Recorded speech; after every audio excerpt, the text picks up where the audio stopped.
Clever Polly and the Stupid Wolf by Catherine Storr. Clever Polly. One day, Polly was alone downstairs. Camilla was using the hoover upstairs. So when the front doorbell rang, Polly went to open the door. There was a great black wolf. He put his foot inside the door and said, "Now I'm going to eat you up." "Oh, no, please," said Polly. I don't want to be eaten up." "Oh, yes," said the wolf. "I am going to eat you. But first, tell me, what is that delicious smell?"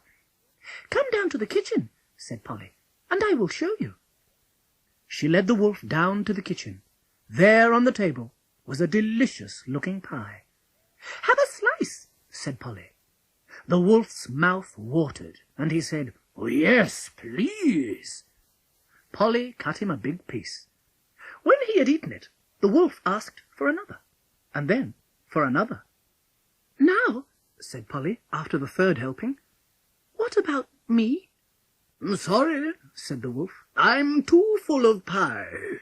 I'll come back another day to deal with you." A week later, Polly was alone again, and again the bell rang. Polly ran to open the door. There was the wolf again. "This time I'm really going to eat you up, Polly," said the wolf. "All right," said Polly, "but first, just smell." The wolf took a long breath. "Delicious," he said. "What is it?" "Come down and see," said Polly. In the kitchen was a large chocolate cake. "Have a slice," said Polly. "Yes," said the wolf greedily. He ate 6 big slices. "Now, what about me?" said Polly. "Sorry," said the wolf. "I just haven't got room. I'll come back." He slunk out of the back door. A week later, the doorbell rang again. Polly opened the door, and there was the wolf. "Now this time you shan't escape me," he snarled.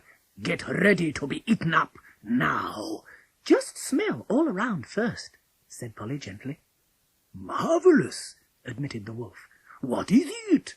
"Toffee," said Polly calmly. "But come on, eat me up." "Couldn't I have a tiny bit of toffee first?" asked the wolf. "It's my favourite food." "Come down and see," said Polly. The wolf followed her downstairs. The toffee bubbled and sizzled on the stove. "I must have a taste," said the wolf. "It's hot," said Polly. The wolf took the spoon out of the saucepan and put it in his mouth. "No! No! No!" It was so hot it burnt the skin off his mouth and tongue, and he couldn't spit it out. It was too sticky. In terror, the wolf ran out of the house and never came back. Clever Polly and the Stupid Wolf. Did I say that the wolf never came back? I'm wrong. He did come back a year or 2 later. This time, Polly was sitting at the window of the drawing-room, and she saw the wolf open the garden gate and glance anxiously around. He looked up and saw Polly. "Good morning, Polly," said the wolf. "Good morning, Wolf," said Polly. "What have you come here for?" "I have come to eat you up," replied the wolf. "And this time I am going to get you." Polly smiled. She knew that last time she had been cleverer than the wolf, and she was not really frightened. "I'm not going to eat you up this morning," said the wolf. "I'm going to come back in the middle of the night and climb in at your bedroom window and gobble you up. By the way," said the wolf, "which is your bedroom window?" "That one," said Polly, pointing upwards, "right at the top of the house. You'll find it rather difficult, won't you, to get right up there?" Then the wolf smiled. "I'm cleverer than you think," he said. "I thought it would probably mean climbing, and I have come prepared." Polly saw him go to a flower bed and make a little hole in the earth. Into the hole he dropped something. She couldn't see what, and covered it carefully up again. "Wolf," said Polly, "what were you doing then?" "Oh," said the wolf, "this is my great cleverness. I have planted a pip of grape This pip will grow into a vine, and the vine will climb up the house, and I shall climb up the vine. I shall pop in through your bedroom window, and then, Polly, I shall get you at last." Polly laughed. "Poor wolf," she said. "Do you know how long it will take for that pip to grow into a vine?" "No," said the wolf. 2 or 3 days. I'm very hungry." "Perhaps," said Polly, "in a week or 2, a little shoot might poke its way above the ground, but it would be months before the vine could start climbing, and years before it could reach my bedroom window." "No bother," said the wolf. "I can't wait years and years to reach your bedroom window. I shall have to have another idea even better than this one. Goodbye, Polly, for the present." And he trotted off. About a week later, Polly was sitting at the drawing-room window again. She was sewing, and did not notice the wolf come into the garden until she heard a sort of scrambling noise outside. Then she looked out of the window and saw the wolf very busy planting something in the earth again. "Good morning, Wolf," said Polly. "What are you planting this time?" "This time," said the wolf, "I've had a really good idea. I'm planting something which will grow up to your window in a moment." "Oh," said Polly, interested. "What is that?" "I have planted the rung of a ladder," said the wolf. "By tomorrow morning there'll be a long ladder stretching right up to your bedroom window. I specially chose a rung from the longest ladder I could see. A steeplejack was on the other end of it, climbing a church steeple. He will be surprised when he comes down and finds the bottom rung of his ladder has gone. But in a very short time I shall be climbing in at your bedroom window, little Polly, and that will be the end of you." Polly laughed. "Oh, poor wolf, didn't you know that ladders don't grow from rungs or from anything else? They have to be made by men, and however many rungs you plant in this garden, even of steeplejack's ladders, they won't grow into anything you could climb up. Oh, go away, wolf, and have a better idea if you can." The wolf looked very sad. He tucked his tail between his legs and trotted off along the road. A week later, Polly, who now knew what to expect, was sitting at the drawing-room window looking up and down the road. "What are you waiting for?" asked her mother. "I'm waiting for that stupid wolf," said Polly. "He's sure to come today. I wonder what silly idea he'll have got into his black head now." Presently the gate squeaked, and the wolf came in, carrying something very carefully in his mouth. He put it down on the grass and started to dig a deep hole. Polly watched him drop the thing he had been carrying into the hole, cover it over with earth again, and stand back with a pleased expression. "Wolf," called Polly, "what have you planted this time?" "This time," replied the wolf, "you aren't going to escape. Have you read Jack and the Beanstalk, Polly?" "Well, I haven't exactly read it," said Polly, "but I know the story very well indeed." "This time," said the wolf, "I've planted a bean. Now we know from the story of Jack that beans grow up to the sky in no time at all, and perhaps I shall be in your bedroom before it's light tomorrow morning, crunching up the last of your little bones." "A bean?" said Polly, very much interested. "Where did it come from?" "I shelled it out of its pod," said the wolf proudly. "And the pod?" Polly asked. "Where did that come from?" "I bought it in the vegetable shop," said the wolf. "With my own money," he added. "I bought ½ pound, and it cost me a whole 6pence, but I shan't have wasted it, because it will bring me a nice, juicy little girl to eat." "You bought it?" said Polly. "Yourself? With your own money?" "All by myself," said the wolf grandly. "No one gave it to you?" Polly insisted. "No one," said the wolf. He looked very proud.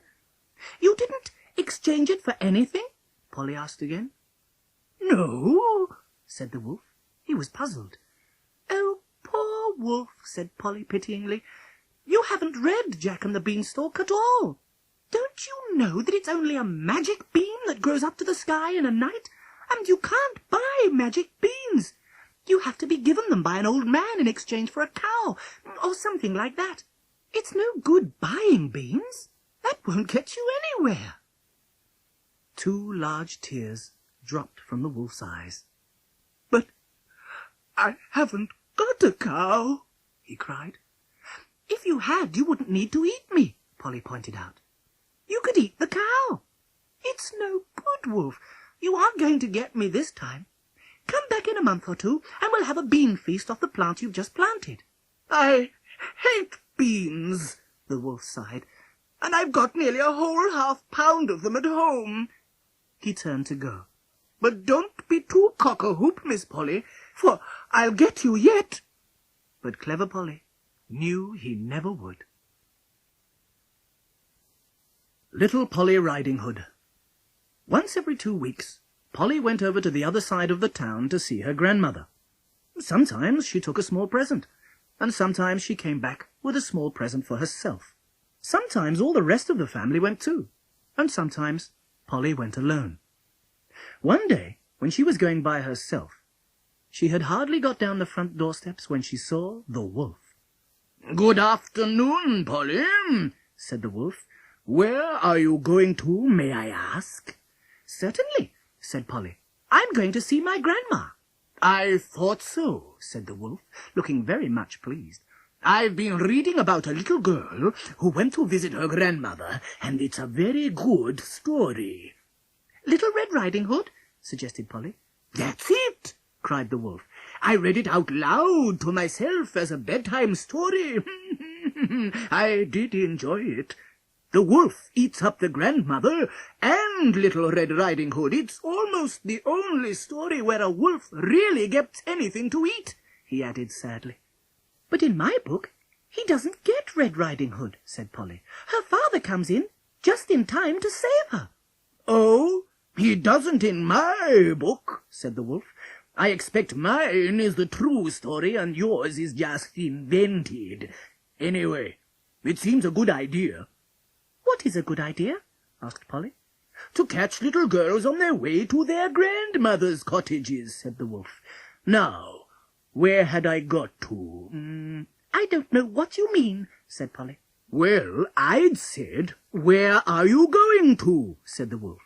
"Oh, yes, now I must say, where does she live?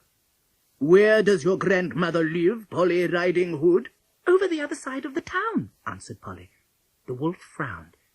"It ought to be through the wood," he said, "but perhaps town will do. How do you get there, Polly Riding Hood?"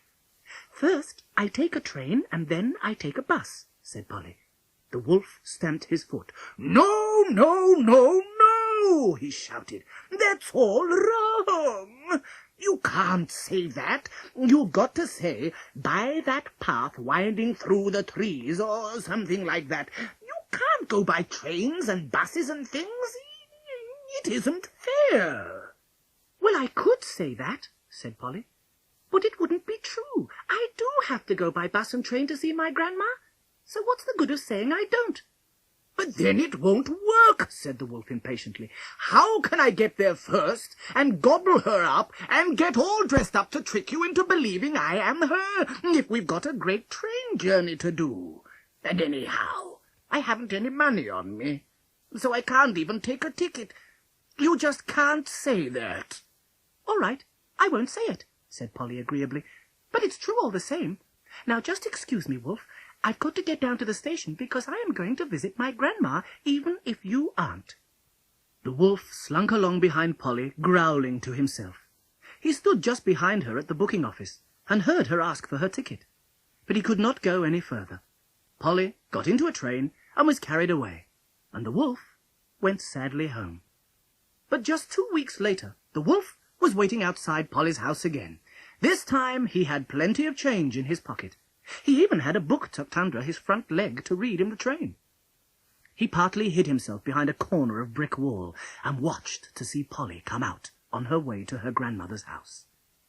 But Polly did not come out alone, as she had before. This time the whole family appeared, Polly's father and mother too. They got into the car, which was waiting in the road, and Polly's father started the engine. The wolf ran along behind his brick wall as fast as he could, and was just in time to get out into the road ahead of the car, and to stand waving his paws as if he wanted a lift as the car came up. Polly's father slowed down, and Polly's mother put her head out of the window. "Where do you want to go?" she asked. "I want to go to Polly's grandmother's house," the wolf answered. His eyes glistened as he looked at the family of plump little girls in the back of the car. "That's where we are going," said her mother, surprised. "Do you know her, then?" "Oh, no," said the wolf. "But you see, I want to get there very quickly and eat her up, and then I can put on her clothes and wait for Polly and eat her up too." "Good heavens," said Polly's father. "What a horrible idea. We certainly shan't give you a lift, if that is what you are planning to do." Polly's mother screwed up the window again, and Polly's father drove quickly on. The wolf was left standing miserably in the road. "Bother," he said to himself angrily. "It's gone wrong again. I can't think why it can't be the same as the Little Red Riding Hood story. It's all these buses and cars and trains that make it go wrong." But the wolf was determined to get Polly, and when she was due to visit her grandmother again a fortnight later, he went down and took a ticket for the station he had heard Polly ask for. When he got out of the train, he climbed on a bus, and soon he was walking down the road where Polly's grandmother lived. "Aha!" he said to himself. "This time I shall get them both. First the grandma, then Polly." He unlatched the gate into the garden, and strolled up the path to Polly's grandmother's front door. He rapped sharply with the knocker. "Who's there?" called a voice from inside the house. The wolf was very much pleased. This was going just as it had in the story. This time there would be no mistakes. "Little Polly Riding Hood," he said in a squeaky voice, "come to see her dear grandmother, with a little present of butter and eggs and cake." There was a long pause. Then the voice said doubtfully, "Who did you say it was?" "Little Polly Riding Hood," said the wolf in a great hurry, quite forgetting to disguise his voice this time. "Come to eat up her dear grandmother with butter and eggs." There was an even longer pause. Then Polly's grandmother put her head out of a window and looked down at the wolf. "I beg your pardon," she said. "I am Polly," said the wolf firmly. "Oh," said Polly's grandma. She appeared to be thinking hard. "Good afternoon, Polly. Do you know if anyone else happens to be coming to see me today? A wolf, for instance?" "No.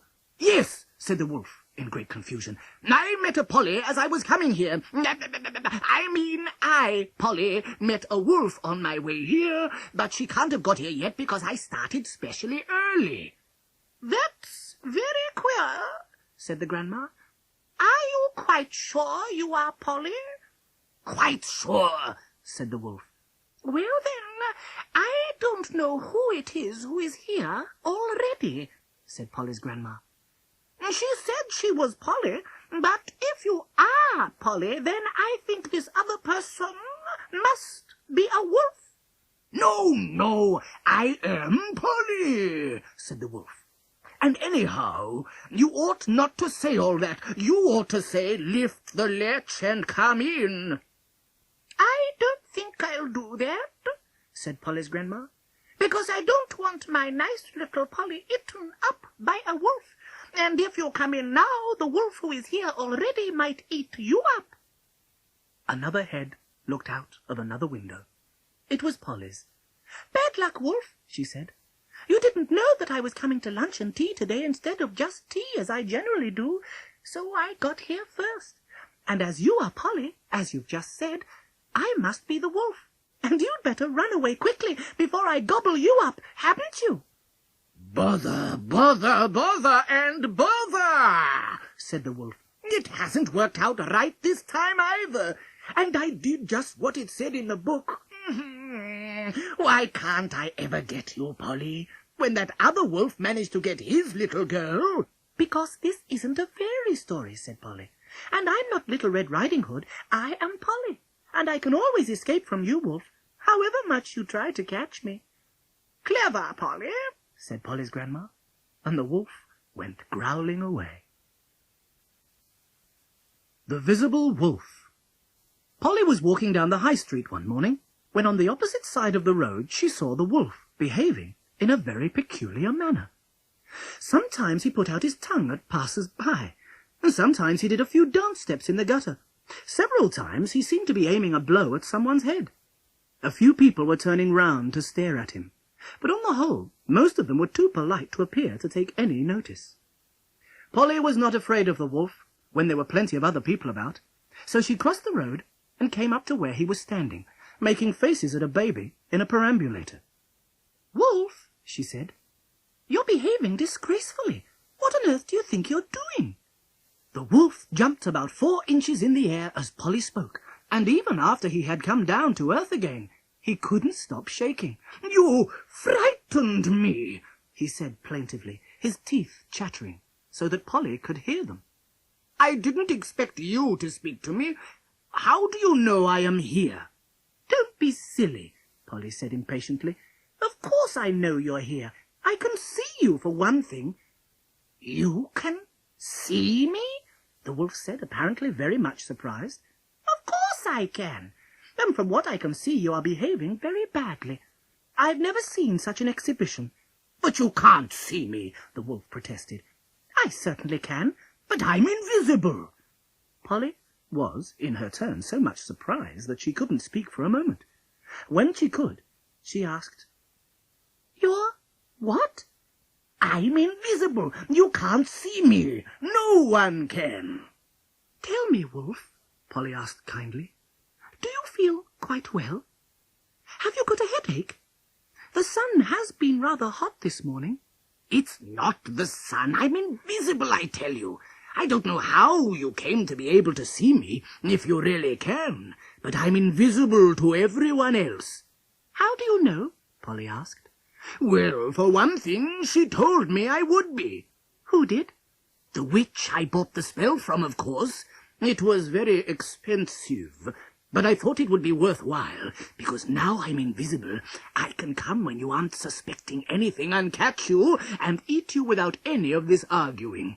It's always argue with you," the wolf went on sadly.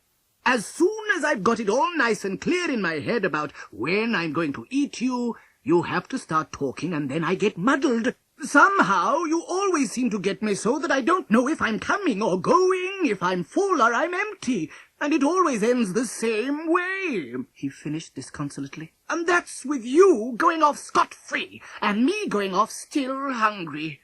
"So you went to a witch, and she made you invisible," Polly prompted him. "She can't be much good at her job," she added. "She didn't make me invisible there and then. She told me what to do to get invisible." "What?"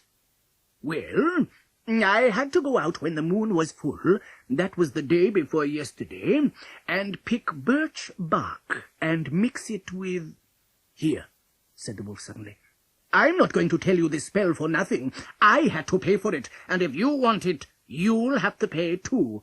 "I don't want it," said Polly. "Thank you. It obviously isn't any good." "Who said so?" said the wolf indignantly. "I do. It's supposed to make you invisible, isn't it? Well, you're as visible as anything. Anyone can see you. You're as thick and as black and as solid as ever you were." "I'm not," cried the wolf. "I know I'm not. I've been doing all sorts of things to test it out, and I'm sure I'm invisible. No one has taken any notice of me at all, and they would have if they'd seen me." "What have you done? I saw you sticking your tongue out and dancing and making silly faces, but what else have you done?" "You know how I always walk on my hind legs when I'm with people, so as to look like them," the wolf began. "Well, I walked all the way up from the butcher's to here on 4 legs, and no one so much as turned to look at me." "There's no reason why they should," Polly said. "They probably thought you were an outsized dog." The wolf snorted angrily, but he went on. "I made a horrible face at a baby in a pram, and it didn't take any notice at all." "I saw you doing that," Polly agreed. "If I'd been the baby, I'd have made some horrible faces back. But babies get so used to people making faces at them, they don't even look any longer. Go on." "You see that drinking trough for horses over there. I got into that, and had a bath with a piece of soap I happened to have on me. I washed all over, right in front of everyone, and no one blinked an eyelid. They probably agreed that you needed that bath, and in that case they'd be too polite to stare. Is that all you did, Wolf?" The wolf looked rather sheepish. "It did seem as if I must be invisible by then," he said, "and I wanted to do something people couldn't help being surprised by if they could see it." He stopped. "What did you do?" Polly asked, encouragingly. "Of course, I know it's childish," the wolf said. "It's not a thing I do in the ordinary way." "No?" "Well, I haven't for years. It was just a test, you understand." "I expect I will when you tell me what it was." "I wanted to be quite out of the ordinary." "I dare say it was all most peculiar, but do let me into the secret." "I just ran up and down the street a little." "Is that all?" Polly asked, disappointed. "Well, I believe I said, 'All change,' once or twice." "All change what?" "And I had a whistle. Occasionally I used it." "I see. You ran, you whistled, and you said, 'All change.' In between whiles I may have said, 'Chuff.'" "Just chuff?" "No, I believe I said, 'Chuff, chuff.' More lifelike, you know, the sound an engine makes when getting up steam." "Oh, playing trains," Polly exclaimed. "Did you say anything else?" "There's a peculiar noise the carriages make going over the rails. It sounds more like doopity-dee than anything else." "So sometimes you said doopity-dee." "And then doopity-der, doopity-dee, doopity-der, doopity-dee, doopity-der." Remarkable imitation, isn't it? "Remarkable," agreed Polly. "You ran, you all changed, you whistled, you chuffed, you doopity-deed, doopity-derd. Anything else?" "I did have a small green flag to wave." "Is that all?" "Somehow or other in the past I seem to have acquired a porter's cap," said the wolf carefully. "So you wore that?" "And my sheriff's badge, of course. It all adds to the effect." "And where was this remarkable performance, Wolf?" asked Polly. "Here," said the wolf simply. "In the High Street." "And no one so much as looked at you?" "Well, of course there was a certain amount of sound effect," the wolf admitted. "And as I was invisible, no doubt some people were surprised to hear the impressions of a train without there being anything to see." "So some notice was taken?" "People looked in my direction, yes, but seeing nothing, they were rather at a loss to explain what they heard. Their expressions of amazement were quite amusing." "Oh, my poor wolf," Polly exclaimed. "You have made a fool of yourself." "Of course they could see you." "They could not," interrupted the wolf. "I was invisible." "Wolf," said Polly seriously, "if you are invisible, can anyone see you?" "Of course not." "Not even you yourself?" "Naturally I couldn't." "Wolf," said Polly gently, "just look down at the ground where your invisible feet are." The wolf looked down. "Someone has left 2 very dirty paw marks there," he said severely. "They are your own paws, Wolf." "And those black things above, are they—" "They are your legs." The wolf stretched out first one paw and then the other, and looked at them carefully. He turned round and scrutinized his tail. Then he squinted down and saw the end of his nose. "Am I all visible, Polly?" he asked in a very small voice. "All of you, Wolf." "Every single bit of me?" "Everything, Wolf." "Do you mean they all saw me being a train? Did they see me shunting? Oh, did they know it was me saying chuff, chuff?" "And doopity-dee, doopity-der, Wolf." "I'll never be able to hold up my head here again," said the wolf miserably, "making a public spectacle of myself in the street. I'll never be able to look a baby in the face from now on. It's all your fault, Polly. I'd never have tried to become invisible if I hadn't wanted to get you to eat. Never mind. Visible or invisible, I'll get you yet, and then I shall be revenged. And Polly let him have the last word this time, as she felt rather sorry, as he went disconsolately away, for such a very, very visible wolf.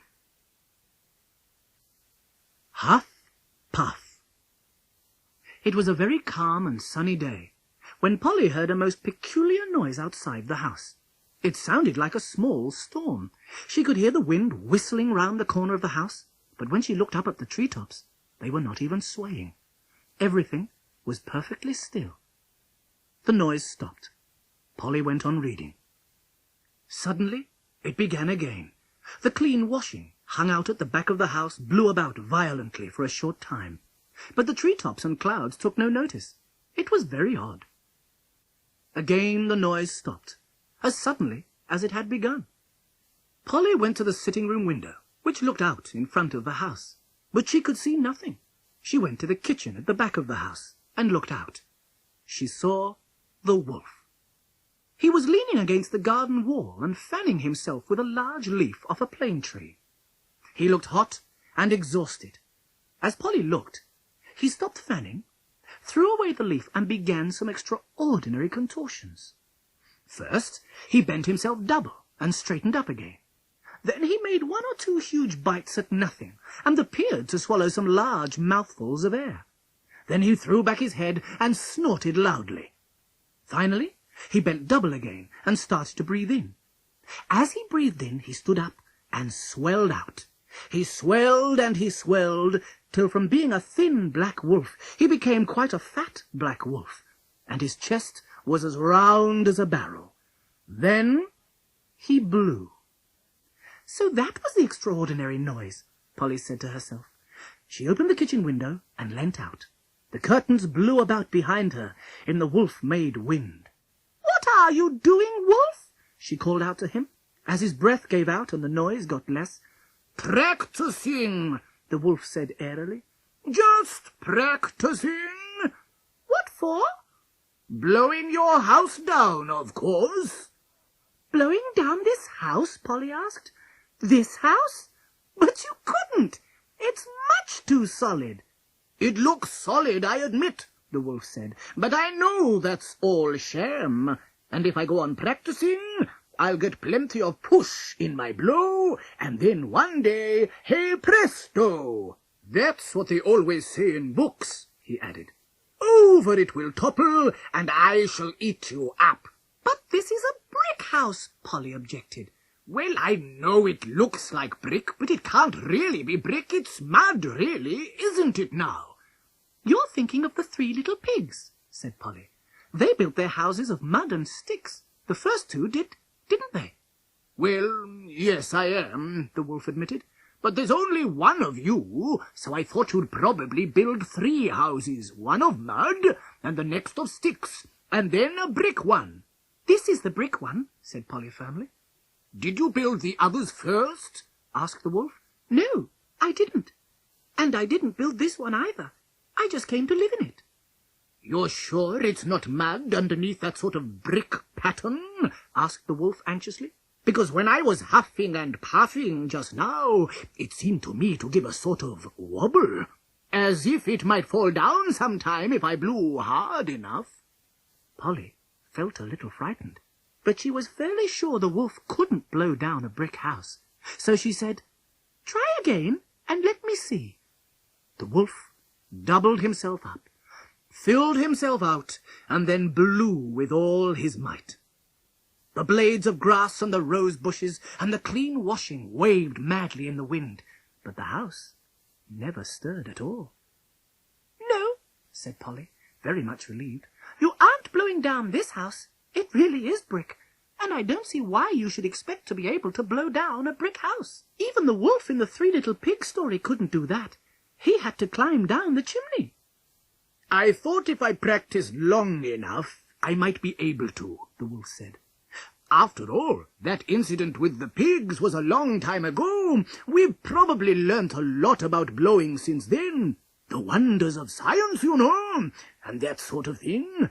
Besides, I had a book. From the grass beside him, he picked up a small paper-covered volume and showed it to Polly. It was called How to Become an Athlete. "An what?" Polly asked, leaning even further out of the window.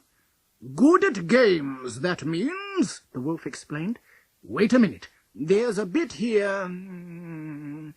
He shuffled through the pages. Ah, yes. Here we are. Deep breathing. By constant practice of the following exercises, considerable respiratory power may be attained. What sort of power? You can blow very hard. I've been doing the exercises for nearly a week, and I can blow much harder than before. But not hard enough to blow this house down, Polly said. Don't you think with some more practice? The wolf said hopefully. No, said Polly, I don't. The wolf looked crestfallen for a moment, but then he cheered up again. Never mind, he said quite gaily. If I can't blow it down with my breathing exercises, I'll blow it down another way. How? Asked Polly. For answer, the wolf dived behind some bushes and pulled out a large, shabby suitcase. From inside the suitcase, he produced a pair of bellows. Look, he said proudly, this will do the trick. These bellows. Wait a minute. He searched about in the suitcase and brought out a dirty piece of paper, which he unfolded and read. These bellows are guaranteed to produce a wind equal to a gale of 40 miles an hour if used properly. Guaranteed, you see, Polly, said the wolf, looking at her to see if she was impressed. But only if you use them properly, Polly pointed out. Anyhow, how much is a gale of 40 miles an hour? A great lot, the wolf assured her. A terribly strong wind. You could hardly stand up in it. In fact, I shouldn't think you could stand up in it. And now, he added, twirling the bellows round and then pointing them at Polly, I am going to blow the house down. Wait a minute, said Polly, rather alarmed. I don't want the house to fall down on my head. She left the window and sat down on the floor under the kitchen table. Now I'm ready, she called out. All right, Wolf. She heard the wolf spit on his paws before he picked up the bellows. I'll huff, he announced loudly and dramatically. And I'll puff, and I'll blow your house down. There was a feeble little hiss of air, just the kind of noise a dying balloon makes. Then there was a silence. Perhaps you didn't use them properly, Polly called out. I only know one way to use bellows, the wolf said, very puzzled. Perhaps I didn't open them far enough. There was a cracking, tearing sound, and Polly, as she came out from under the table, saw the wolf throw a pair of broken bellows over the garden wall. Guaranteed, he muttered crossly to himself. I'll show them. I could make a better gale of 40 miles an hour by blowing myself, with my head tied up in a bag. Bellows indeed. Then you won't be able to blow the house down? Polly said comfortably, sitting herself on the window seat again. No, yes, I shall, said the wolf, fumbling in his suitcase again. I've got a thing here. It works by gunpowder, so it's awfully powerful. It'll blow the house down as soon as look at you. From the suitcase, he produced something the size and shape of a small vegetable marrow in a paper bag, slightly too small for it. What is it? Polly asked, very much interested. A bomb, the wolf said casually. Just a small one. But it's supposed to be able to blow up a small village or a large factory, so I should think it would about finish your little house, wouldn't you? He felt inside the paper bag and pulled out a sheet of closely printed pink paper. Instructions, he read out. How to work the wonder bomb and guarantee for satisfactory results. Guarantee, he snarled suddenly. He screwed the paper up and threw it over the wall. Now then, he said. He held the paper bag upside down and shook it. Won't come out, he said, puzzled. Oh, be careful, Polly implored him. If you let that bomb drop, it may go off and blow us all up. I've got to get it out of the bag first, the wolf complained. I can't see how it works until I get it out." He continued to shake the bag vigorously. Suddenly, the paper tore, and the wolf just managed to catch the bomb as it fell.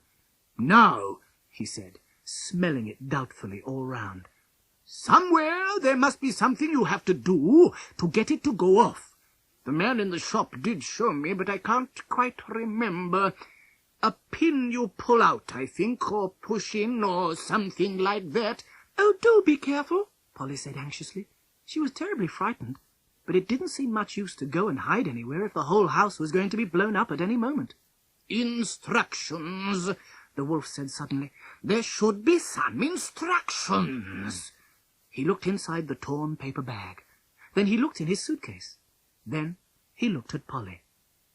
A moment later, he was bounding over the garden wall in the direction in which he had thrown the crumpled ball of pink paper. "Oh!"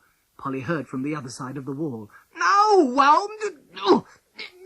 Bother these nettles! Ow!" The wolf climbed back into the garden. He sat down on the grass and licked his paws. He had no piece of pink paper. "You grow a lot of nettles outside your garden," he said crossly, "and I can't find the instructions anywhere. I shall have to guess." He smelt the bomb again. "There's a bit sticking out just here. Suppose I push it in." Polly summoned all her courage. "All right," she said as calmly as she could, "but you know the danger." "What?" "If it makes the bomb go off at once—" "It will blow your house up," interrupted the wolf triumphantly. "Yes, but it will blow us up too." "Us?" "Me and you. There won't be much of me left for you to eat, and there won't be any of you left to be interested in eating me." The wolf considered this. "You mean I might be killed?" "If that bomb goes off while you're holding it in your hand, I shouldn't think there's the slightest chance of you living any longer than me." "Oh," said the wolf. He held out the bomb to Polly. "Here," he said generously. "You have it. I'll give it to you as a present. I haven't got the brains for this sort of thing. You have a look at it and see how it works. You're clever, you know, Polly. You'll soon find out how to make it go off." Polly shook her head. "No, thank you, Wolf. I don't want to be blown up any more than you do." "Really?" "Really. You put it back in your suitcase and take it somewhere a long way away from here and get rid of it." "Shall I give it to a little boy who is interested in how things work?" the wolf suggested, cautiously wrapping the bomb up in the remains of the too small paper bag. "No, that would be very dangerous." "Yes, I see what you mean," the wolf agreed. "He might make it go off before I was out of reach." "I think you'd better take it back to the shop you got it from," Polly said. "Now be careful, Wolf. Don't sling that suitcase about too much, unless you want to get blown to pieces." "I'll be very careful," the wolf promised. He picked up the suitcase, holding the handle delicately in his teeth, and trotted towards the garden gate. Just before he went out, he put the suitcase gently down and, tilting back his head, took a long look at the roof of Polly's house. "Polly!" he called out. "Polly! When were your chimneys last swept?" Polly couldn't help laughing, but she answered very politely. "About 6 months ago, I think, Wolf. Why do you want to know?" No particular reason," said the wolf. "I'm just interested in chimneys, that's all." "You must come and see ours sometime," Polly said kindly. "I'm afraid they're rather narrow, and some of them are very twisty, and of course none of them are quite clean. Still, you could come and look from outside. Only you'll be careful of the boiling water, won't you? We always keep a pot of boiling water underneath the only big chimney, just in case anything we don't want comes down it." "Thank you, Polly," said the wolf rather coldly. "Most interesting. Another day, perhaps. Just at the moment I am rather busy." And picking up the suitcase handle in his mouth again, he went out of the garden gate and trotted very slowly and carefully down the road. "I'm glad," thought Polly, "he didn't blow my house down. I only hope he won't go now and blow himself up." Monday's Child. Polly was sitting in the garden, making a daisy chain. She had grown her right thumbnail especially long on purpose to be able to do this, which meant that for the last 2 weeks she had said to her mother, "Please don't cut the nail on that thumb. I need it long." And her mother obligingly hadn't. Now it was beautifully long, and only a little black. Polly slit up fat pink stalk after fat pink stalk. The daisy chain grew longer and longer. As she worked, Polly talked to herself. It was half talking, half singing. "Monday's child is fair of face," she said. "Tuesday's child is full of grace. Wednesday's child is good to fry," interrupted the wolf.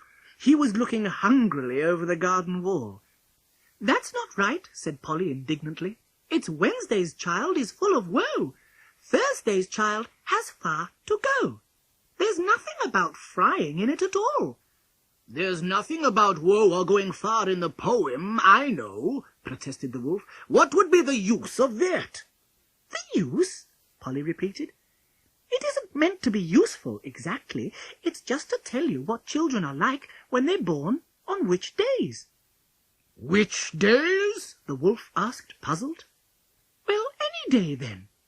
"But which is a which day?" "Oh, dear," said Polly. "Perhaps I didn't explain very well. Look, Wolf, if you're born on a Monday, you'll be fair of face, because that is what the poem says. And if you're born on a Tuesday, you'll be full of grace. See?" "I'd rather be full of food," the wolf murmured. "I don't think grace sounds very satisfying."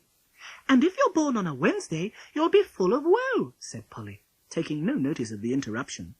"Worse than grace," the wolf said. "But my poem's quite different.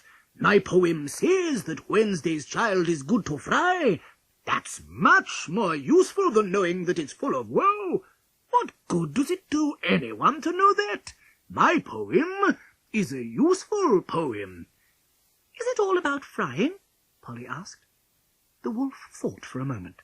"No," he said presently. "None of the rest of it is about frying, but it's good. It tells you the sort of thing you want to know. Useful information." "Is it all about cooking?" Polly asked severely. "Well, yes, most of it. But it's about children, too," the wolf said eagerly.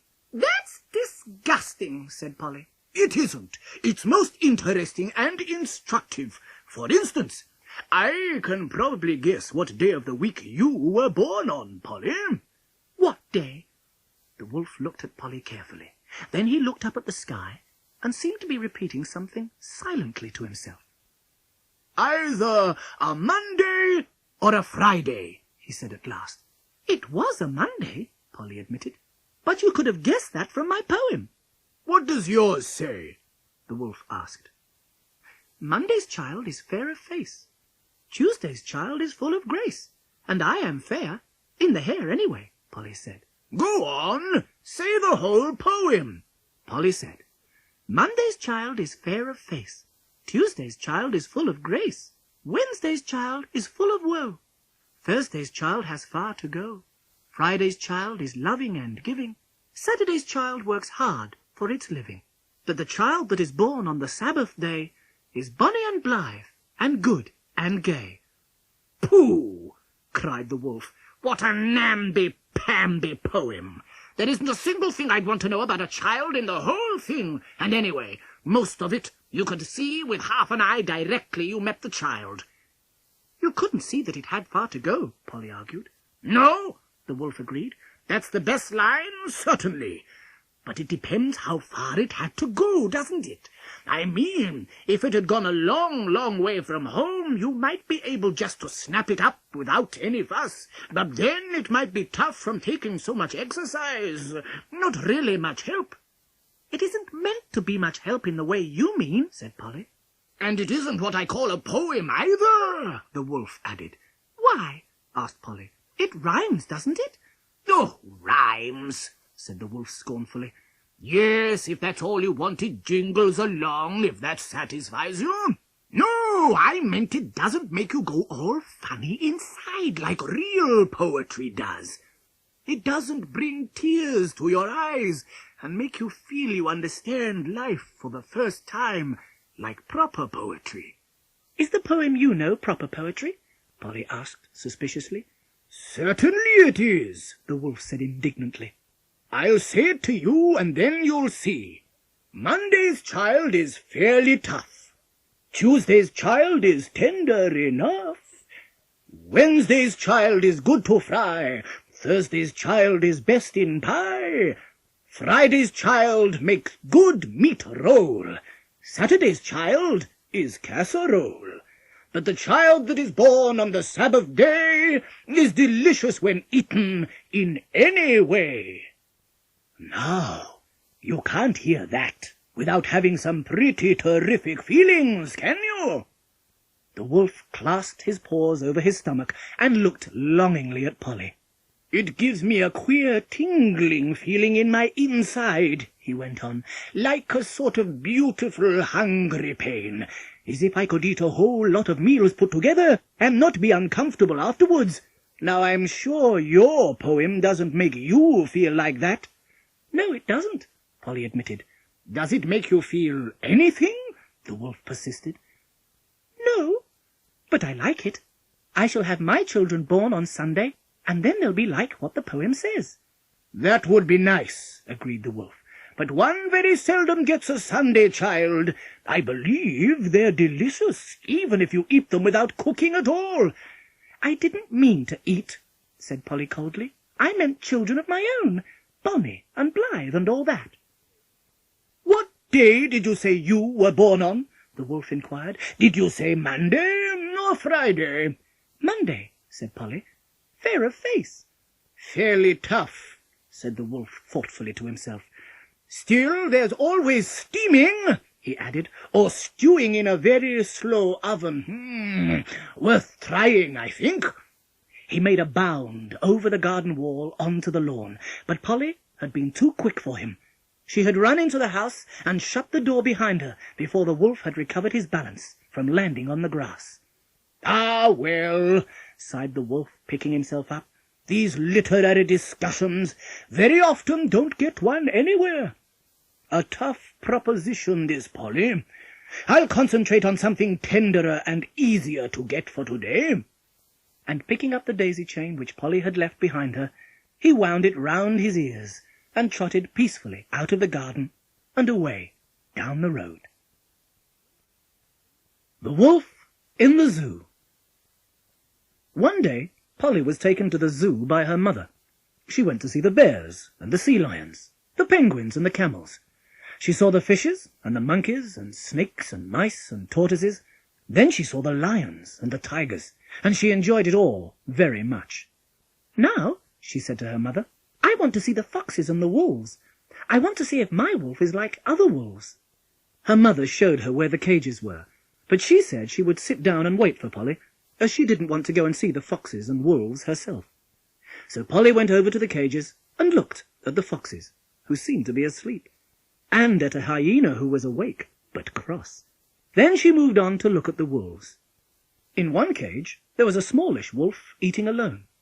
In the next cage was a very large black wolf, exactly like the wolf Polly knew so well. But he is just like my wolf, Polly said in surprise. Hello, Polly, said the wolf in a gloomy voice. So you found me at last, have you? How did you know I was here? I didn't, said Polly. It's an accident. I came over just to look at wolves. I never expected to find you here, Wolf. Oh, dear, said the wolf. 2 large tears dropped from his eyes onto the straw on the floor of his cage, and Polly felt rather sorry for him. How did you get here? She asked. Did you come here on purpose, or did they catch you like the other animals? The other animals? The wolf said bitterly. His voice was choked with tears. Would I have come on purpose, do you think? Is it likely that I'd choose to live in this beastly little cage where I've hardly room to turn round, when I might be outside, walking about the country and chasing you? Well, I didn't know, said Polly reasonably. You might have got tired of trying to catch little girls to eat, and want to be fed for a change. They do feed you properly here, I suppose, she added kindly. "Bones," said the wolf, sounding very sad. "That's all. Bones. Hardly any meat on them. And raw. Think of that, Polly. For a wolf like me that's been used to well-cooked meals, daintily served, just bones, thrown into the cage without so much as a sprig of parsley or a morsel of gravy with them. I could cry when I think of the meals you've cooked me, Polly. And I look at what they give you here." "But how did you get here, then?" Polly asked, still curious to know. "There was an advertisement," the wolf said. He sounded a little embarrassed. "Wolf wanted," the advertisement said. "Large black wolf welcomed by fellows of zoo something society. Every care taken and suitable diet provided. So I came. It was the word welcome that attracted me," he added sadly. "But didn't they?" Polly asked. "If you call this welcoming," the wolf said, looking round his cage, "I'd hardly set foot in the grounds and spoken to one of the keepers before there was such a hullabaloo as you've never heard. Men fetching chains and others fetching ropes, and a sort of cage thing on wheels, and me pushed into it as if I was a wild animal. Welcome indeed," the wolf snorted. Then a tear dropped from his eye again. "If you knew how I want to be wanted," he almost wept. "I thought someone really wanted me at last. I'm large, aren't I? And black, and I'm a wolf. But if I'd been a snake, they couldn't have been less welcoming." "Oh, poor wolf," said Polly. She was very nearly crying herself at this pathetic story. "And if they think raw bones are a suitable diet, they've a lot to learn about wolves." The wolf finished with a snarl. "I've got a treacle toffee in my pocket," Polly suggested. "Would you like it?" She unwrapped it and pushed it through the bars. The wolf snapped it up so eagerly that Polly's fingers nearly disappeared too. "No feeding the animals, miss," a friendly keeper advised her as he passed by. "It's not safe. Treacherous beasts, wolves." The wolf gave a growl that made the keeper more certain than ever that he was a bad-tempered, untrustworthy animal. But Polly understood that he was angry because he was miserable, and though she didn't put her hand up to the bars again, she didn't move away. "Wolf," she whispered when the keeper had passed out of sight, "perhaps I could bring you something nice to eat. What would you like best in the world?" The wolf's eyes glistened, and his tongue began to drip. "A nice, fresh, juicy little girl," he began. "Fried, I think, with mushrooms and onions and perhaps a little—" "Don't be silly," Polly said sharply. "You might know I'm not going to feed you on little girls. Can't you think of something possible?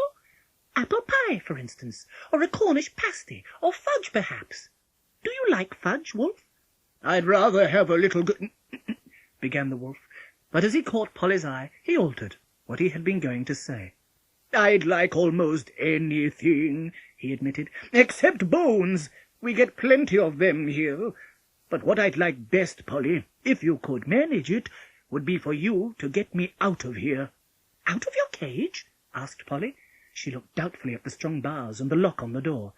"I don't think I could. I'm not strong enough to break the cage open, and I haven't got a key." "Of course you couldn't break it open," said the wolf scornfully. "I can't myself, so naturally you wouldn't be able to. But you could get a key, couldn't you? After all, you are clever, Polly, you know, so you ought to be able to think of some way of getting me out." "I'll think about it," said Polly. She felt very sorry for the wolf, and yet rather suspicious of him. "But how would I know you wouldn't start trying to eat me up again directly you came out?" she asked. "You wouldn't know," the wolf replied candidly. "I might, or I might not. It would depend on how I felt. You'd just have to wait and see." "Then I shan't do anything about you," Polly said indignantly. "I don't know why you should expect me to help you out just to eat me up." "Of course, I should always be grateful," the wolf assured her. "I might be so grateful that I wouldn't want to eat you up. Please, help me, Polly. If you don't, nobody will. And I shall stay here for ever and ever until I am dead." Polly's kind heart was touched, and she promised that she would, at any rate, bring the wolf something to eat, and, if possible, think of a way of getting him out. The next day, Polly was very busy baking at home, and the day after she brought the wolf a large Cornish pasty, full of meat and onion and carrot and potato, nicely cooked and brown and shiny on top. She pushed it through the bars when the keeper was looking another way, and watched anxiously to see what the wolf would do. "Ah," said the wolf, "pasty, my favourite first course." He swallowed the whole pasty at one gulp. Polly turned a little pale. "Wolf," she said after a moment or two, "do you feel quite all right inside?" "Better, thank you," said the wolf. "Pasty's a nice change after bones." "Why?"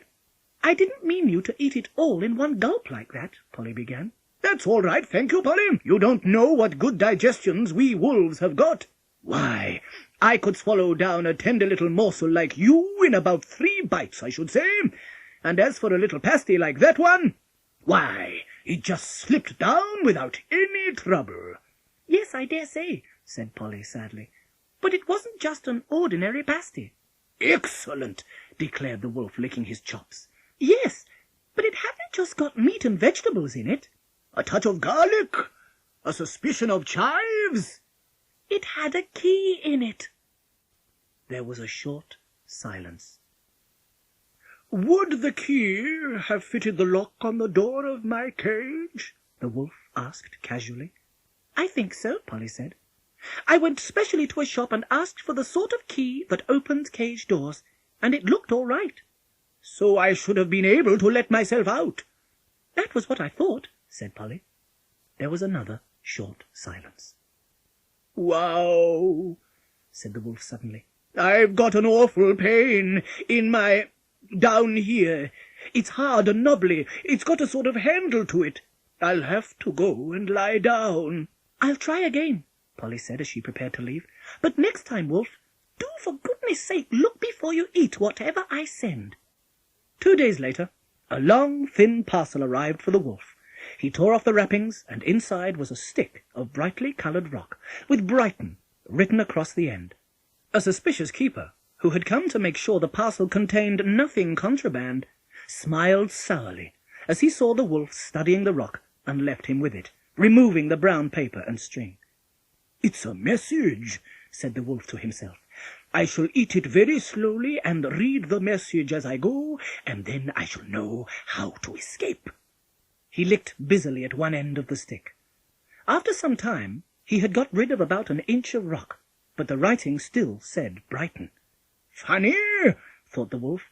"I'd better get through some more." But after half an hour's serious work, when there was only a piece the size of a sixpence left, the rock still said nothing but Brighton. "Maddening," the wolf snarled, crunching the remaining bit up angrily. "I was as careful, and it didn't make sense at all. At any rate, Polly can't tell me there was a key inside that miserable piece of rock, and if there was supposed to be a message, all I can see is her spelling is very queer."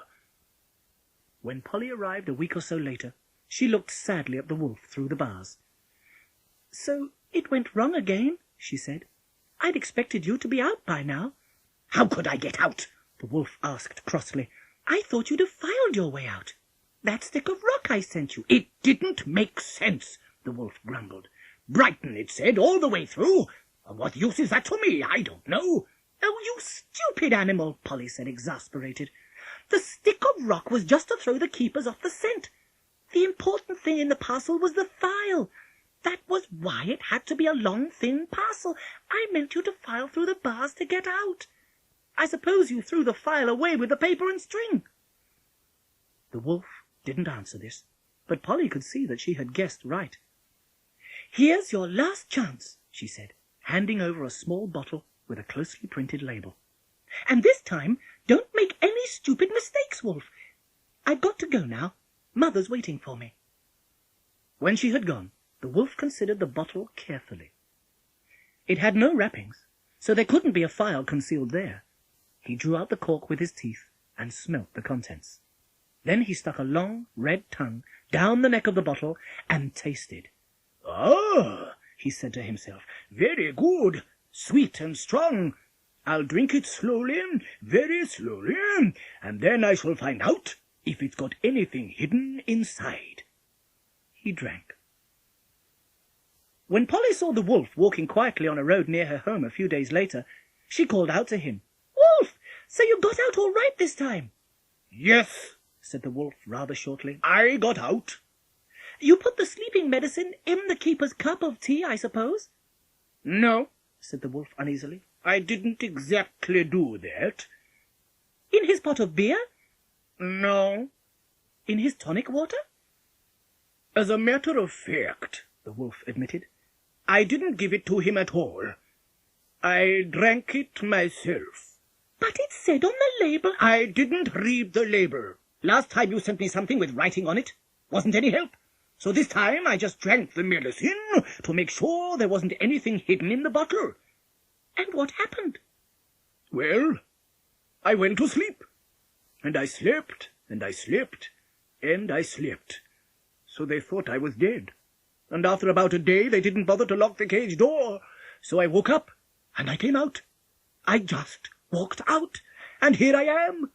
And now," said the wolf suddenly, "I'm very, very hungry, and I'm going to eat you up." But Polly ran. She ran like the wind, and the wolf, who was stiff from being cramped in his cage at the zoo and sleepy from his sleeping medicine, couldn't run quickly enough to catch her. So Polly got safely home, and the wolf didn't get her that time. Polly goes for a walk. The wolf, you know, was determined to get Polly somehow, by hook or by crook, and Polly was determined not to be got. One day when Polly was out for a walk, she saw the wolf following her carefully and looking at every step she took. "Now, what's the matter, Wolf?" Polly asked impatiently. "Why do you keep looking at my feet? I haven't got a hole in my socks, have I?" "I'm not looking at your socks," the wolf replied. "I'm looking to see if you walk on one of the cracks in the pavement. As long as you walk on the squares, you are safe. But if you walk on a line, you are mine, and I shall gobble you up." Polly took great care how she trod. She always planted her feet firmly in the middle of each square. But presently she came to a little knot of people, all standing outside the post office, and as she passed, one of them moved quickly and knocked her off her balance. One of her feet went on to a line. "Got you!" growled the wolf, coming up quickly behind her, ready to snatch her away. "Wait a moment, Wolf," said Polly. "There must be two sides to an agreement. It's all very well for you to say, 'I belong to you if I step on a line,' but what do I get when you step on a line?" "What do you mean?" asked the wolf uncomfortably. He hadn't been looking at all where he put his paws. "Well," said Polly, "if you are to get me to eat if I step on a line, I think it's only fair that I should be allowed to eat you if you step on a line. Don't you?" "Well, yes, I suppose it is," the wolf agreed reluctantly. "Well, I've stepped on one line because I was pushed, but you've stepped on lots, and all because you were careless. Now, how about it, Wolf?" "We'd better begin again," the wolf said in a great hurry. "We'll begin from when I say now. 1, 2, 3, now." But Polly was careful not to step on any more lines that day, and she reached home safely. The next day she went for a walk on the heath, and presently she noticed the wolf following her again. "Touch wood!" the wolf called to her between the trees. "As long as you are touching wood, you are safe. But directly you aren't, I can come and get you." Polly ran from tree to tree. Several times the wolf made a dash at her when she was between two trees, but she managed just to reach the next tree in time. All the time she was getting nearer and nearer home, but at last she had got to the edge of the heath, and to reach home she had to go down the road where there weren't any trees at all. "Aha!" said the wolf. "Now I've got you. You can't touch wood down that road, so you will be mine." Polly looked up and down the road, but she couldn't see anyone in sight. It seemed as if she might have to stand holding on to the last tree forever. Then she had a good idea. She broke a twig off the side of the tree and held it out to the wolf. "Animal, vegetable, or mineral?" she asked him. "Vegetable, of course," said the wolf, puzzled. "What's it made of?" asked clever Polly. "Wood," said the wolf. "Silly!" "Well, I'm touching it," said Polly, leaving the tree and walking slowly down the road towards her home, with the twig held firmly in her hand. For several days Polly was very cautious about going out by herself, but at last her mother asked her to go and post a letter in the pillar box at the end of the road, and Polly set off with the letter in her hand. She was just reaching up to put the letter through the slot when the wolf jumped out from behind the pillar box. "Aha!" he said, his red tongue hanging out. "Now I've really got you." Polly thought quickly.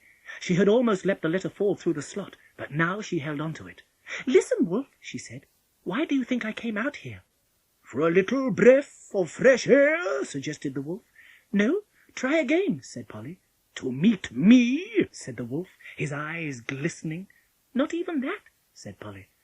"Look at my hand. Not that one, silly. The one at the letter box."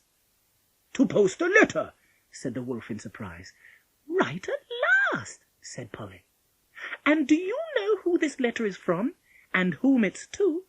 "It's from my mother to the man who manages the Society for the Prevention of Cruelty to Children, and it's telling him to come and fetch you, and take you away, and put you in a cage, and lock you up for ever and ever, because you've eaten me up. You won't like that, will you, Wolf?" "No," said the wolf, rather downcast. "I shan't like it at all." Then he cheered up. "But when I've eaten you up, I'll eat up the letter too, and then no one will ever know," he said. "But the letter is almost posted," Polly said. "My hand is holding it inside the pillar box, and the moment you touch me, I shall let go, and it will be posted." "Oh, please don't post it, Polly," the wolf begged. "Take it back and get your mother to alter it for me. Ask her to say that I've promised not to eat any other little girls, so I needn't be locked up for more than a week or so." "But how can I take it back, or get her to alter it, if you've already eaten me up?" asked Polly. The wolf thought. Then he said sadly, "Perhaps I'd better not eat you this time, Polly, so that you can take the letter back and get it altered. But next time, Polly, you shan't get away so easily, so look out." But clever Polly smiled to herself as she posted her mother's letter to an aunt in the country in a different pillar box that afternoon, for she had beaten the wolf again. The Seventh Little Kid. Polly was alone in the house, not for the first time, when the front doorbell rang. Being, after her earlier experiences, rather cautious, she did not open the door straight away, but lifted the letterbox lid and tried to peep through. "Who is there?" she called out. "Your mother, my dear," said a harsh and familiar voice. "Come back from shopping with a present for you." "You don't sound at all like my mother," Polly said suspiciously. She couldn't see much through the letterbox, and what she could see didn't help. "Say that again." "Your mother, my dear," said the voice again, "with something nice for you." "Why?" asked Polly, interested in spite of herself. "Why, what?" said the voice impatiently. "Why with something nice for me? I mean specially. It isn't my birthday." "Oh, bother," said the voice, very cross and harsher than ever. "Why do you want to say all that? I don't know, just to get you to open the door, of course." "Oh, go away, Wolf," said Polly. "I know it's you. Your voice is all wrong for my mother. She's got a nice soft voice, and you sound like like a wolf. Of course I shan't open the door. You'd only eat me up." The wolf padded away down the front doorsteps without any difficulties. But a week or so later, when Polly was again alone in the house, the front doorbell rang again. "Who is it, please?" called Polly through the letterbox. "Your mother, my dear. Come back from shopping with something nice for each of you," said the wolf very quickly, in a high, sweet voice, quite unlike his own. "Oh," said Polly. She knew quite well it wasn't her mother, who had in fact gone out to tea with a friend. "It's early closing day," she said. "How did you manage to do any shopping?" There was a silence. Then the wolf said, "I went somewhere else where it wasn't early closing day." "What have you brought for me?" Polly asked, laughing to herself. "Don't ask silly questions," the wolf said angrily, but still in his false voice. "I told you it was something nice." "Why don't you use your own front door key and let yourself in?" Polly asked. I left it at home," said the wolf. "Don't keep on talking so much. I can't keep this plum stone in my mouth all the time without making my tongue sore." "What is the plum stone doing in your mouth?" Polly asked with interest. "Making my voice higher and sweeter, of course. I should have thought you could hear that. Go on, Polly. You haven't asked to see my hand." "Let me see your hand, Wolf," said Polly obligingly. The wolf put up to the letterbox a long black paw, and at once started off down the front doorsteps. "Hi!" said Polly. "Why are you going? Don't you want me to open the door any more?" "Oh, yes, I want you to," the wolf said, turning back. "But of course you won't this time. First you'll know me because of my voice, and the next time you'll know me because of my black hand. But the third time you let me in, and I gobble you up. Haven't you read about the 7 little kids, Polly?" "I think I have," Polly said. "It's about a wolf, isn't it?" "Yes, and he eats them all up but one," said the wolf, gloatingly. "Just think, 5 little kids, all to himself, no one to share with, all for him." "6," said Polly. "1 away from 7 leaves 6, not 5, Wolf." "Better and better," sighed the wolf. "Anyway, I'll be back sometime, Polly, in full disguise, and then it will all come right, you'll see." When he had gone, Polly found the fairy book with the story of the wolf and the 7 little kids in it, and read it carefully. It seemed that if a wolf ever did come into the house, the clock case was the only safe place to hide in. But a day or two later, when Polly's mother really had gone shopping, and really had also forgotten her keys, a voice called from outside the door. "Polly, I've forgotten my key, and I got a very heavy basket. Come and open the door for me, will you, please?" "Oh, no," said clever Polly, very much pleased with herself. "No, you don't. I know who you are, and I won't open the door on any account." "Hurry up," urged the voice. "I'm nearly dropping a bag full of eggs, and the basket handle is cutting my arm." "Go away, Wolf," said Polly. "I'm busy, and I don't want to play this morning." "Polly," said the voice angrily, "open the door for goodness sake, or—" There was a loud smashing noise. Polly ran upstairs and looked out of the window. On the doorstep stood her mother, looking very cross, and at her feet was the remains of a dozen large eggs. Polly ran down again and let her in. "I've got to go out again," her mother said, when she had unloaded her shopping basket. "I still haven't finished my shopping. And if I ask you to let me in again, don't keep me waiting so long," she added as she left. So next time the front doorbell rang, without waiting to ask any questions or even to look out, Polly ran to open the door, and in stepped the wolf, wearing 2 pairs of white gloves. Polly did not stop to admire the gloves. She ran as quickly as she could into the sitting room and climbed into the clock case. The wolf came in a leisurely way after her, straight to the clock case, opened the little door, and stood looking at Polly, cowering inside. "Come out," he said in the high, sweet voice. "Bother this plumstone." He spat it out and added in his ordinary voice, "That's better. Come out." Polly was frightened, but she was not going to give in so easily. "Are you going to eat me up, Wolf?" she asked. "I certainly am." "Like the 7th little kid?" "Just like the 7th little kid, only I shall enjoy you more, because I haven't had 6 to eat already." "Wolf," said Polly, "did you read the rest of that story?"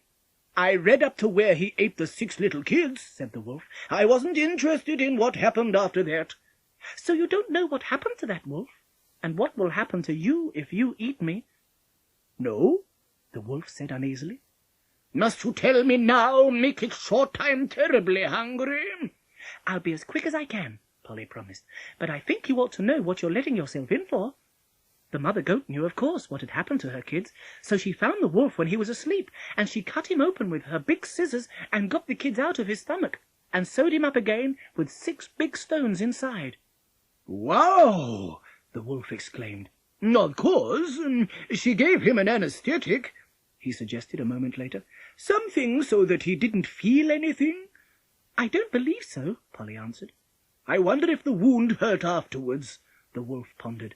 "I expect it did, like anything," Polly agreed. "Has your mother any big scissors?" the wolf asked casually. "Enormous ones. She uses them for cutting out our frocks generally." "And needles and thread?"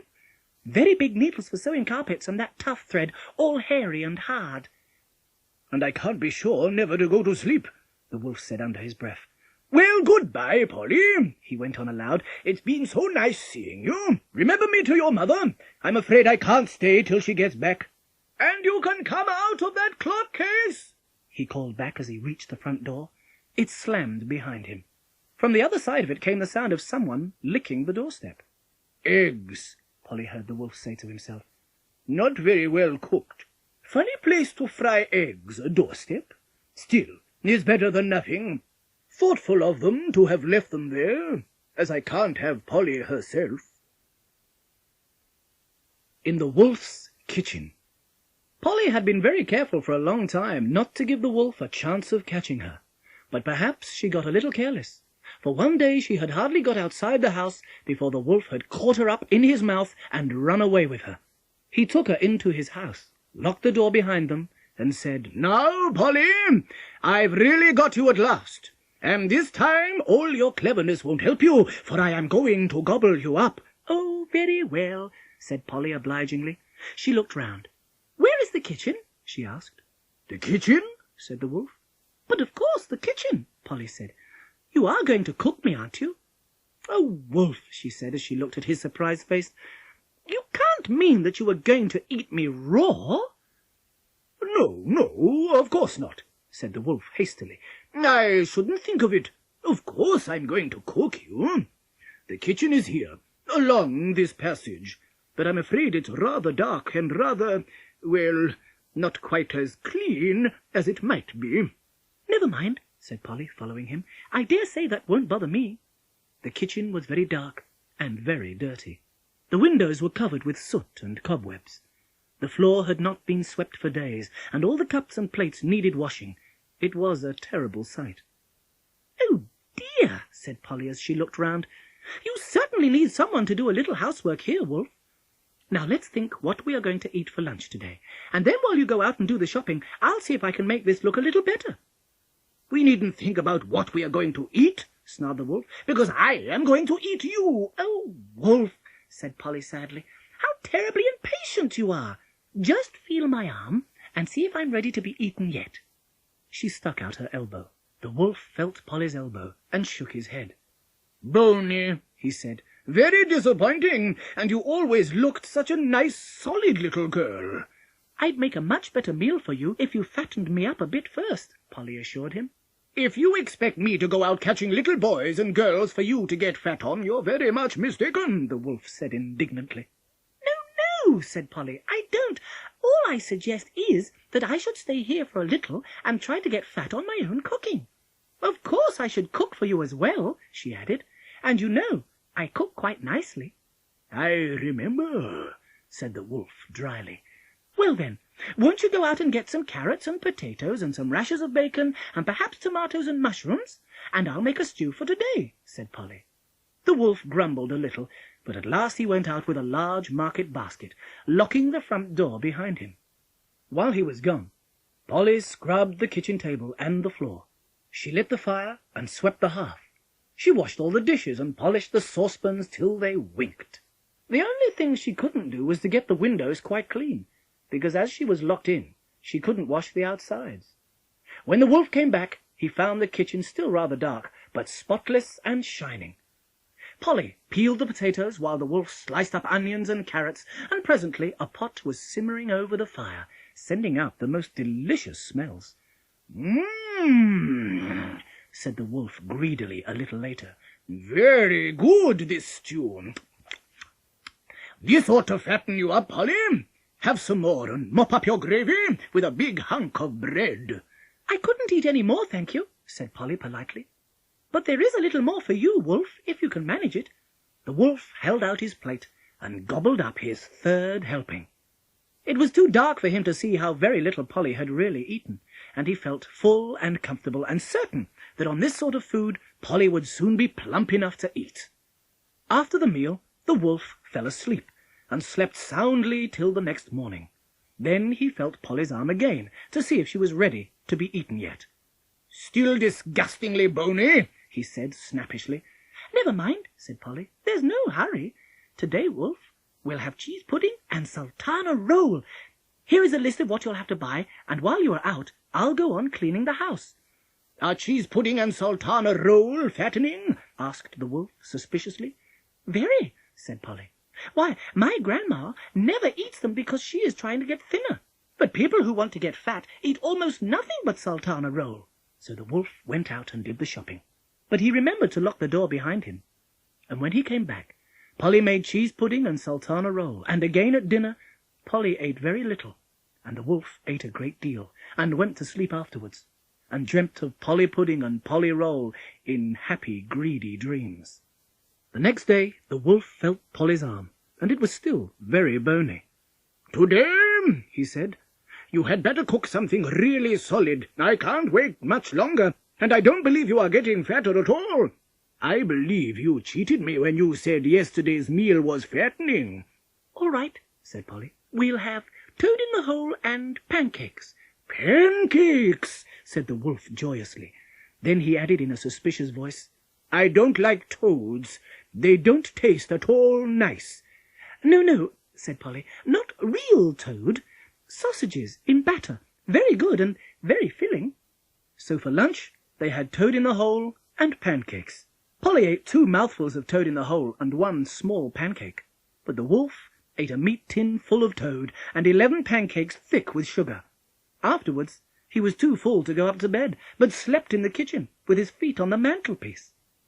The next morning he was very cross. He felt Polly's elbow and growled at her.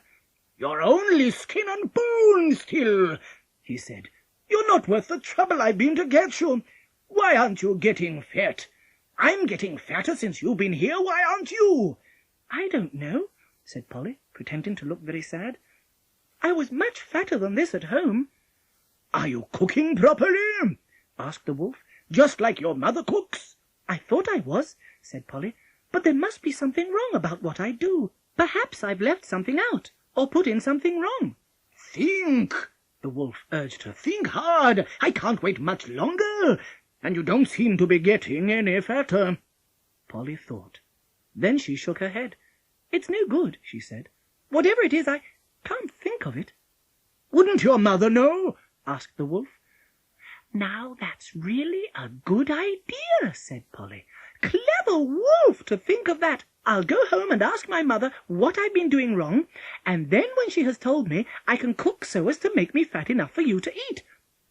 "Go home quickly then," said the wolf, unlocking the front door, "and ask your mother from me to tell you how to cook good fattening meals.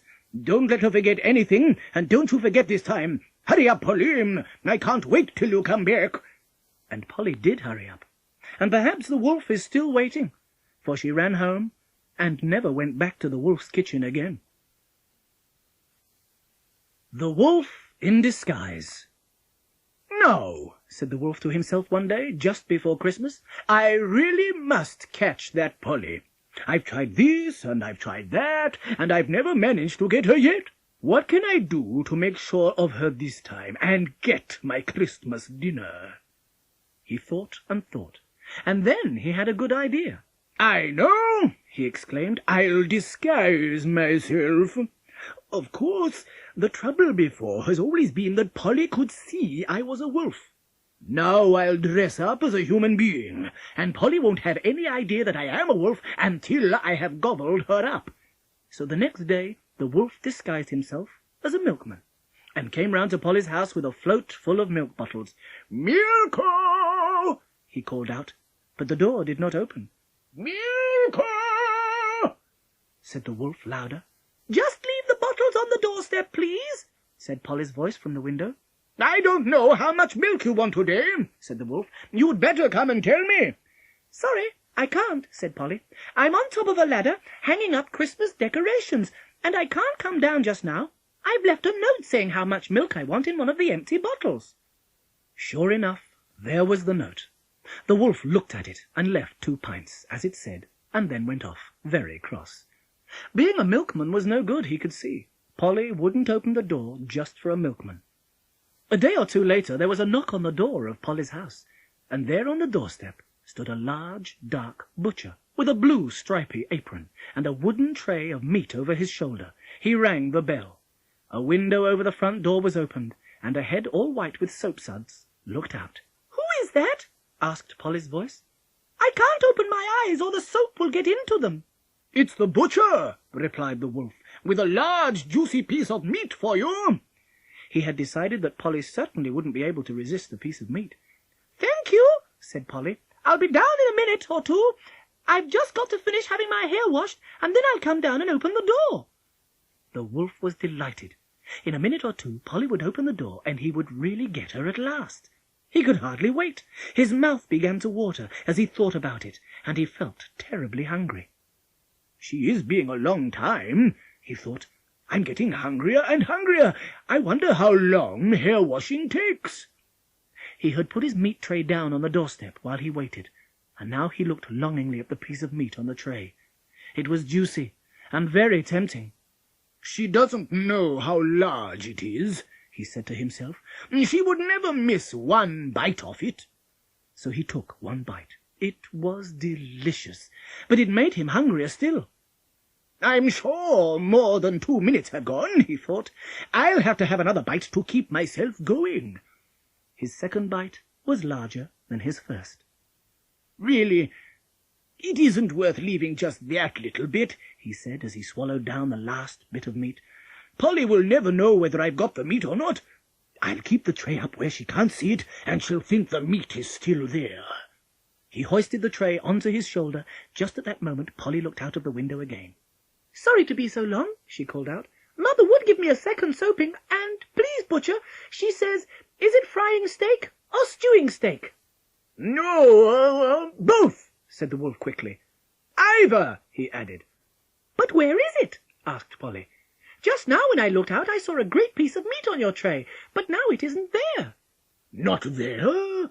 Good heavens!" said the wolf. "Some great animal must have eaten it while I was looking the other way."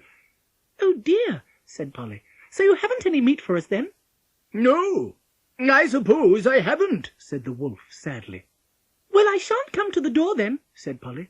"And anyhow, I've got to have my hair dried now. And next time you come, you'd better make sure no one eats the meat before you deliver it to us, butcher." When he got home again, the wolf thought and thought what he could take to the door of Polly's house that she wouldn't be able to resist, and that he could. Suddenly he knew. He would be a postman with a parcel. Polly couldn't possibly refuse to open the door to a postman with a parcel for her, and as long as the parcel did not contain meat, he himself would not be tempted. So a few days later, a wolf postman rang the bell at Polly's door. In his hand he held a large brown paper parcel addressed to Polly. For a long time no one answered the door. Then the flap of the letterbox lifted up from inside, and Polly's voice said, "Who is it?" "The postman," said the wolf, as carelessly as he could, "with a parcel for someone called Polly." "Oh, will you leave it on the doorstep, please?" said Polly. "No, I can't do that," said the wolf. "You must open the door and take it in. Post office regulations." "But I'm not allowed to open the door," said Polly. "My mother thinks that a wolf has been calling here lately, and she has told me not to open the door to anyone unless she is there too. And she's not here, so I can't." "Oh, what a pity," said the wolf. "Then I shall have to take this lovely parcel away again." "Won't you bring it another day?" asked Polly. "No, there won't be time before Christmas," said the wolf, very much pleased with himself. "Well, perhaps it isn't anything I want anyway," said Polly, comforting herself. "Oh, but it is," said the wolf quickly. "It's something very exciting that you'd like very much." "What is it?" asked Polly. "I don't think I ought to tell you," said the wolf primly. "How do you know what it is?" asked Polly. "If you're really a postman, you ought not to know what's inside the parcels you carry." "Oh, but it's a talking bird," said the wolf. "I heard it talking to itself inside the parcel." "What did it say?" asked Polly. "Oh, tweet, tweet, things like that," replied the wolf. "Oh, just bird talk? Then I don't think I want it," said Polly. She was beginning to be a little suspicious. "Oh, no," said the wolf hastily. "It can say words too. It says Mum and Dad and Pretty Polly," he added. "It sounds lovely," said Polly. "But can it talk to you? I only want a bird who can carry on a conversation." "Oh, yes, we had ever such a long talk coming up the hill," the wolf assured her. "What did you talk about?" asked Polly. "Well, the weather," said the wolf, "and how hungry it makes us, and about Christmas dinner, and the weather, and being very hungry." "What did the bird say it ate?" asked Polly. The wolf was beginning to enjoy himself. Obviously, Polly was interested now, and at any moment she would open the door to be given the parcel, and then he would be able to gobble her up. "The bird said it ate gooseberries and chocolate creams," he said, inventing wildly. "So then I said I wouldn't like that at all. Not solid enough for me, I said. Give me a juicy little He stopped himself just in time. "A juicy little what?" asked Polly. "A juicy little grilled steak," said the wolf hastily. "And what did the bird say then?" "He said, 'Well, that may be all very well for a wolf.'" "Oh, ho!" said Polly. "So that's what you are, not a postman at all, nothing but a wolf. Now listen, wolf, go away and take your parcel, which I don't want, because it isn't a bird in a cage or anything like it. And don't come back either in your own skin, all dressed up as anyone else, because whatever you do, I shan't let you catch me now or ever. Happy Christmas, wolf!" She shut the letterbox lid.